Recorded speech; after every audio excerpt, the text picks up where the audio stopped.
27/2/2025 प्रातः मुरली। ओम शांति। बाप दादा मधुबन। बाबा के मधुर महावाक्य। मीठे बच्चे, सत का संग ज्ञान मार्ग में ही होता है। अभी तुम सत बाप के संग में बैठे हो। बाप की याद में रहना माना सत्संग करना। प्रश्न, सत्संग की आवश्यकता तुम बच्चों को अभी ही है, क्यों? उत्तर, क्योंकि तमो प्रधान आत्मा एक सद्बाप, सत शिक्षक और सदगुरु के संग से ही सतो प्रधान अर्थात काले से गोरी बन सकती है। बिना सत्संग के निर्बल आत्मा बलवान नहीं बन सकती। बाप के संग से आत्मा में पवित्रता का बल आ जाता है। 21 जन्म के लिए उसका बेड़ा पार हो जाता है। ओम शांति। बच्चे, सत्संग में बैठे हो। इस सत के संग में कल्प कल्प संगम पर ही बच्चे बैठते हैं। दुनिया तो ये नहीं जानती कि सत का संग किसको कहा जाता है। सत्संग नाम ये अविनाशी चला आता है। भक्ति मार्ग में भी कहते हैं हम फलाने सत्संग में जाते हैं। अब वास्तव में भक्ति मार्ग में कोई सत्संग में जाते नहीं। सत्संग होता ही ज्ञान मार्ग में है। आप तुम सत के संग में बैठे हो। आत्माएं सत बाप के संग में बैठी है। और कोई जगह आत्माएं परमपिता परमात्मा के संग में नहीं बैठती। बाप को जानते नहीं। भल कहते हैं हम सत्संग में जाते हैं, परंतु वो देह अभिमान में आ जाते हैं। तुम देह अभिमान में नहीं आएंगे।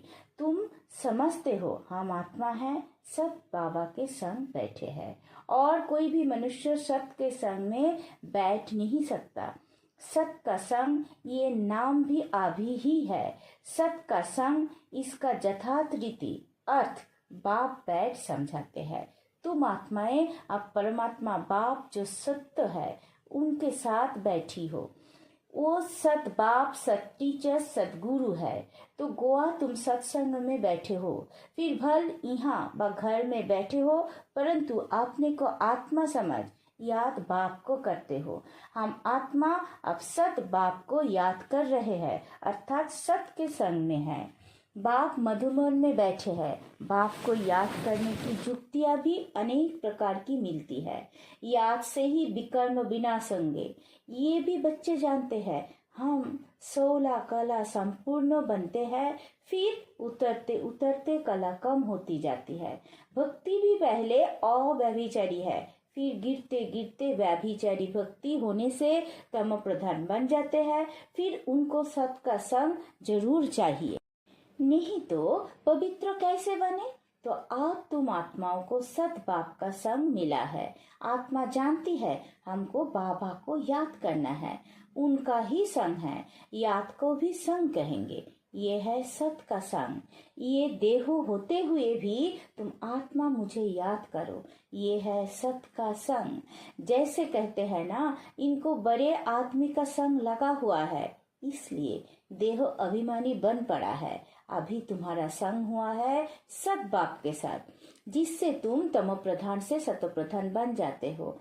बाप कहते हैं मैं एक ही बार आता हूँ। अभी आत्मा का परमात्मा से संग होने से तुम 21 जन्म के लिए पार हो जाते हो। फिर तुमको संग लगता है देह का। ये भी ड्रामा बना हुआ है। बाप कहते हैं मेरे साथ तुम बच्चों का संग होने से तुम सतो प्रधान बन जाते हो, जिसको गोल्डन एज कहा जाता है। साधु संत आदि तो समझते हैं आत्मा निर्लेप है, सभी परमात्मा ही परमात्मा है। तो इसका मतलब परमात्मा में खाद पड़ी है। परमात्मा में तो खाद पड़ नहीं सकती। बाप कहते हैं क्या मुझ परमात्मा में खाद पड़ती है? नहीं, मैं तो सदैव परमधाम में रहता हूँ, क्योंकि मुझे तो जन्म मरण में आना नहीं है। ये तुम बच्चे जानते हो। तुम्हारे में भी कोई का संग जास्ती है, कोई का कम है। कोई तो अच्छी रीति पुरुषार्थ कर जोग में रहते हैं। जितना समय आत्मा बाप का संग करेगी उतना फायदा है। विकर्म विनाश होंगे। बाप कहते हैं हे आत्माएं, मुझ बाप को याद करो, मेरा संग करो। मुझे ये शरीर का आधार तो लेना पड़ता है, नहीं तो परमात्मा बोले कैसे, आत्मा सुने कैसे? अभी तुम बच्चों का संग है सत के साथ। सत बाप की निरंतर याद करना है, आत्मा को सत का संग करना है। आत्मा भी वंडरफुल है, परमात्मा भी वंडरफुल है, दुनिया भी वंडरफुल है। ये दुनिया कैसे चक्र लगाती है? वंडर है। तुम सारे ड्रामा में ऑल राउंड पार्ट बजाते हो। तुम्हारी आत्मा में 84 जन्मों का पाठ नूथा हुआ है। वंडर है। सत्युगी आत्माएं और आजकल की आत्माएं, उसमें भी तुम्हारी आत्मा सबसे जास्ती ऑल राउंड है। नाटक में कोई का शुरू से पाठ होता है, कोई का बीच से, कोई का पिछाड़ी में पाठ होता है। वो है सब हद के ड्रामा, वो भी अभी निकले हैं। आप साइंस का इतना जोर है, सत्ययुग में कितना उनका बल रहेगा। नई दुनिया कितना जल्दी बनती होगी। वहाँ पवित्रता का बल है मुख्य, अभी है निर्बल। वहाँ है बलवान, ये लक्ष्मी नारायण बलवान है ना। अभी रावण ने बल छीन लिया है, फिर तुम उस रावण पर जीत पाकर कितना बलवान बनते हो। जितना सत का संग करेंगे, अर्थात आत्मा जितना सत बाप को याद करती है, उतना बलवान बनती है। पढ़ाई में भी बल तो मिलता है ना, तुमको भी बल मिलता है। सारे विश्व पर तुम हुक्म चलाते हो। आत्मा का सत के साथ जोग संगम पर ही होता है। बाप कहते हैं आत्मा को मेरा संग मिलने से आत्मा बहुत बलवान बन जाती है। बाप वर्ल्ड ऑलमाइटी अथॉरिटी है ना, उन द्वारा बल मिलता है। इसमें सब वेद और शास्त्रों के आदि मध्य अंत का ज्ञान आ जाता है। जैसे बाप ऑलमाइटी है, तुम भी ऑलमाइटी बनते हो। विश्व पर तुम राज्य करते हो, तुमसे कोई छीन नहीं सकता। तुमको मेरे द्वारा कितना बल मिलता है, इनको भी बल मिलता है। जितना बाप को याद करेंगे उतना बल मिलेगा।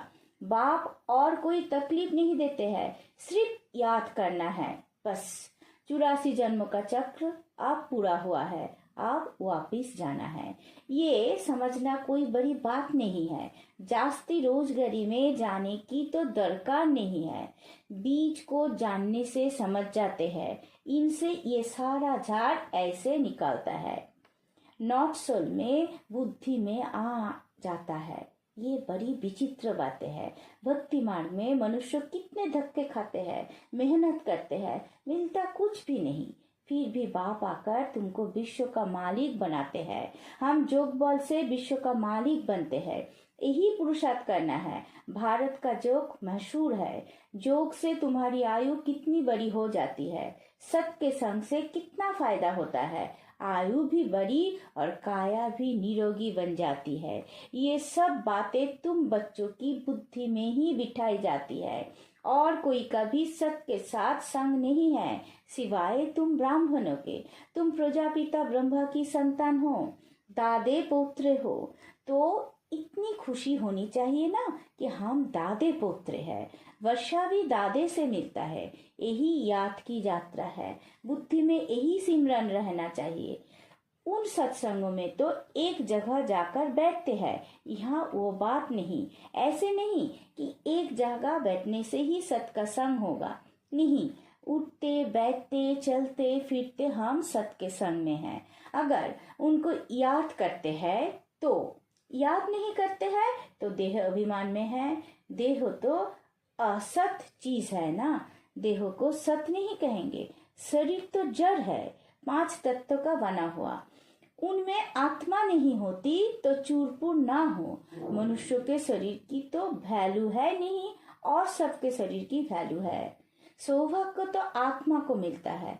मैं फलाना हूँ, आत्मा कहती है ना। बाप कहते हैं आत्मा कैसी हो गई है, अंडे कच्चे मच्छर सब खा जाती है। हर एक भस्सासुर है, अपने को आप ही भस्म करते हैं। कैसे? काम चिता पर बैठ हर एक अपने को भस्म कर रहे हैं तो भस्सासुर ठहरे ना। अभी तुम ज्ञान चिता पर बैठ देवता बनते हो। सारी दुनिया काम चिता पर बैठ भस्म हो गई है, तमो प्रधान काली हो गई है। बाप आते हैं बच्चों को काले से गोरा बनाने, तो बाप बच्चों को समझाते हैं देहो अभिमान छोड़ अपने को आत्मा समझो। बच्चे स्कूल में पढ़ते हैं, फिर पढ़ाई तो घर में रहते भी बुद्धि में रहती है ना, ये भी तुम्हारी बुद्धि में रहनी चाहिए। ये है तुम्हारी स्टूडेंट लाइफ। एम ऑब्जेक्ट सामने खड़ी है, उठते बैठते चलते बुद्धि में ये नॉलेज रहनी चाहिए। यहाँ बच्चे आते हैं, रिफ्रेश होते हैं, युक्तियाँ समझाई जाती है कि ऐसे ऐसे समझाओ। दुनिया में ढेर के ढेर सत्संग होते हैं, कितने मनुष्य आकर इकट्ठे होते हैं। वास्तव में वो सत का संग तो है नहीं, सत का संग तो अभी तुम बच्चों को ही मिलता है। बाप ही आकर सतयुग स्थापन करते हैं, तुम मालिक बन जाते हो। देहो अभिमान अथवा झूठे अभिमान से तुम गिर पड़ते हो और सत के संग से तुम चढ़ जाते हो। आधा काल तुम प्रारब्ध भोगते हो। ऐसे नहीं कि वहां भी तुमको सत का संग है, नहीं। सत का संग और झूठ का संग तब कहते हैं जब दोनों हाजिर है। सत बाप जब आते हैं वही आकर सब बातें समझाते हैं। जब तक वो सत बाप नहीं आए तब तक कोई जानते भी नहीं है। अब बाप तुम बच्चों को कहते हैं, हे आत्माएं मेरे साथ संग रखो। देहों का जो संग मिला है उनसे अपराम हो जाओ। देहों का संग भल सतयुग में भी होगा, परंतु वह तुम हो ही पावन। अभी तुम सत के संग से पति से पावन बनते हो, फिर शरीर भी सतप्रधान मिलेगा, आत्मा भी सतप्रधान रहेगी। अभी तो दुनिया भी तमो प्रधान है। दुनिया नई और पुरानी होती है। नई दुनिया में बराबर आदि सनातन देवी देवता धर्म था। आज उस धर्म को गुम कर आदि सनातन हिंदू धर्म कह देते हैं, मूंछ पड़े है। अभी तुम भारतवासी समझते हो कि हम प्राचीन देवी देवता धर्म के थे, सत्य युग के मालिक थे, परंतु वो नशा कहाँ। कल्प की आयु ही लंबी लिख दी है, सब बातें भूल गए हैं। इनका नाम ही है भूल भुलैया का खेल। अभी सत बाप द्वारा तुम सारी नॉलेज जानने से ऊंच पद पाते हो, फिर आधा कल बाद नीचे गिरते हो, क्योंकि रावण राज्य शुरू होता है। दुनिया पुरानी तो होगी ना। तुम समझते हो हम नई दुनिया के मालिक थे, अभी पुरानी दुनिया में है। कोई कोई को ये भी याद नहीं पड़ता है, बाबा हमको स्वर्गवासी बनाते हैं। आधा कल्प हम स्वर्गवासी रहेंगे, फिर आधा कल्प बाद नीचे गिरते हो, क्योंकि रावण राज्य शुरू होता है। दुनिया पुरानी तो होगी ना। तुम समझते हो बाबा हमको स्वर्गवासी बनाते हैं, आधा कल्प हम स्वर्गवासी रहेंगे, फिर नरकवासी बनेंगे। तुम भी मास्टर अलमाटी बने हो नंबरवार पुरुषार्थ अनुसार। ये है ज्ञान अमृत का डोज। शिव बाबा को ऑर्गन्स मिले हैं पुराने, नया ऑर्गन्स तो मिलता नहीं, पुराना बाजा मिलता है। बाप आते भी वानप्रस्थ में ही है। बच्चों को खुशी होती है तो बाप भी खुश होते हैं। बाप कहते हैं हम जाते हैं बच्चों को नॉलेज दे रावण से छुड़ाने। पाठ तो खुशी से बजाया जाता है ना, बाप बहुत खुशी से पाठ बजाते हैं। बाप को कल्प कल्प आना पड़ता है, ये पाठ कभी बंद नहीं होता है। बच्चों को बहुत खुशी रहनी चाहिए, जितना सत का संग करेंगे उतना खुशी होगी। याद कम करते हैं इसलिए इतनी खुशी नहीं रहती है।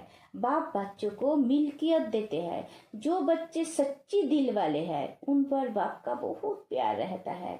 सच्ची दिल पर साहेब राजी रहते हैं। अंदर बाहर जो सच्चे रहते हैं बाप के मददगार बनते हैं, सर्विस पर तत्पर रहते हैं, वही बाप को प्रिय लगते हैं। अपनी दिल से पूछना है, हम सच्ची सच्ची सर्विस करते हैं, सच्चे बाप के साथ संग रखते हैं। अगर सत बाबा के साथ संग नहीं रखेंगे तो क्या गति होगी। बहुतों को रास्ता बताते रहेंगे तो ऊंच पद भी पाएंगे। सत बाप से हमने क्या वर्षा पाया है, अपने अंदर देखना है। ये तो जानते हैं नंबरवार है, कोई कितना वर्षा पाते हैं, कोई कितना पाते हैं, रात दिन का फर्क रहता है। अच्छा, मीठे मीठे सीखी लधे बच्चों प्रति माता पिता बाप दादा का याद प्यार और गुड मॉर्निंग। रूहानी बाप की रूहानी बच्चों को नमस्ते। हम सब रूहानी बच्चों की रूहानी माता पिता बाप दादा को याद प्यार, गुड मॉर्निंग, नमस्ते नमस्ते नमस्ते। सदा रहेंगे हंसते। शुक्रिया मीठा बाबा, शुक्रिया। धारणा के लिए मुख्य सार। पहला पॉइंट, तुम्हें जो इस देह का संग मिला है, इस संग से उपराम रहना है, सबके संग से पावन बनना है। दूसरा, स्टूडेंट लाइफ में चलते फिरते बुद्धि में नॉलेज घूमती रहे, एम ऑब्जेक्ट को सामने रख पुरुषार्थ करना है, सच्ची दिल से बाप का मददगार बनना है। वरदान, अव्यभिचारी और निर्विघ्न स्थिति द्वारा फर्स्ट जन्मों की प्रारब्ध प्राप्त करने वाले समीप और समान भवो। जो बच्चे यहाँ बाप के गुण और संस्कारों के समीप है, सर्व संबंध से बाप के साथ का वाह समानता का अनुभव करते हैं, वही वहाँ रॉयल कुल में फर्स्ट जन्मों के संबंध में समीप आते हैं। दूसरा, फर्स्ट में वही आएंगे जो आदि से अब तक अव्यभिचारी और निर्विघ्न रहे हैं। निर्विघ्न का अर्थ ये नहीं है कि विघ्न आए ही नहीं, लेकिन विघ्न विनाशक व विघ्न के ऊपर सदा विजयी रहे। ये दोनों वाले यदि आदि से अंत तक ठीक है तो फर्स्ट जन्म में साथी बनेंगे। स्लोगन, साइलेंस की पावर से नेगेटिव को पॉजिटिव में परिवर्तन करो। अब बैक तो इशारे। एकांत प्रिय बनो, एकता और एकाग्रता को अपनाओ। एकांतवासी अर्थात सदा स्थूल एकांत के साथ साथ एक के अंत में रहना। एकाग्रता की शक्ति से किसी भी आत्मा का मैसेज उस आत्मा तक पहुंचा सकते हो, किसी भी आत्मा का आह्वान कर सकते हो, किसी भी आत्मा की आवाज को कैच कर सकते हो, किसी भी आत्मा को दूर बैठ सहयोग दे सकते हो। ओम शांति।